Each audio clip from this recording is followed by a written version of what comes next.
Join me as I explore America's most haunted insane asylums and see if I can survive a night inside each one. Insane asylums in America have a dark history that's steeped in mystery and horror. These foreboding institutions are often shrouded in an aura of eeriness, with whispers of paranormal activity and unexplained occurrences that'll send chills down your spine. This fear and neglect led to the dehumanization of patients, who were subjected to experimental treatments like lobotomies and electroshock therapy. These barbaric practices were done in the name of science, but in reality, they were nothing more than a form of psychological torture. The stories of these treatments are a stark reminder of the dark ages of mental health treatment. The conditions in these asylums were often overcrowded and unsanitary, with patients living in squalor and filth. It was a breeding ground for disease and chaos, and it's no wonder that these institutions became hotbeds for paranormal activity. The energy of fear, anxiety, and despair that permeated these walls was palpable, and it's said that these emotions still linger today. Many of these asylums were abandoned decades ago, but the spirits of the former patients and staff remain trapped between worlds and seeking peace. One such asylum is the Danvers State Hospital in Massachusetts, where patients were subjected to inhumane treatments and experiments. The hospital's history is marred by tragedy, including a devastating fire that killed several patients.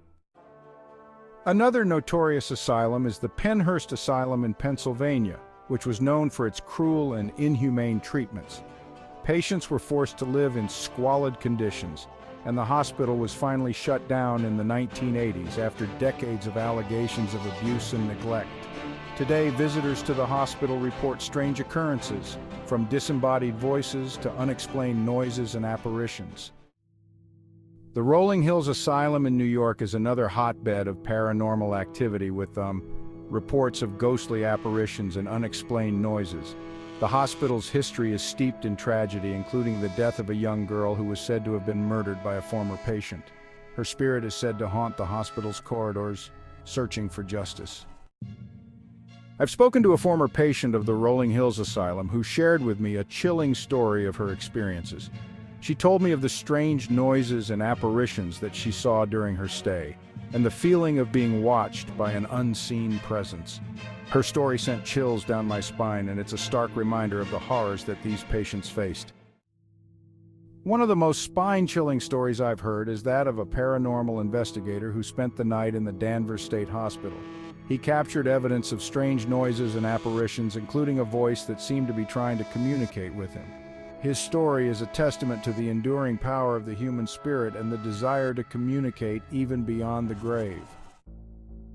As I reflect on these haunting tales, I'm reminded of the impact that these asylums have had on our perception of mental health.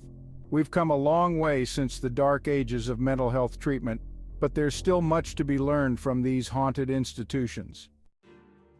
Thanks for joining me on this journey into America's most haunted insane asylums. If you have any thoughts or experiences you'd like to share, please leave them in the comments below.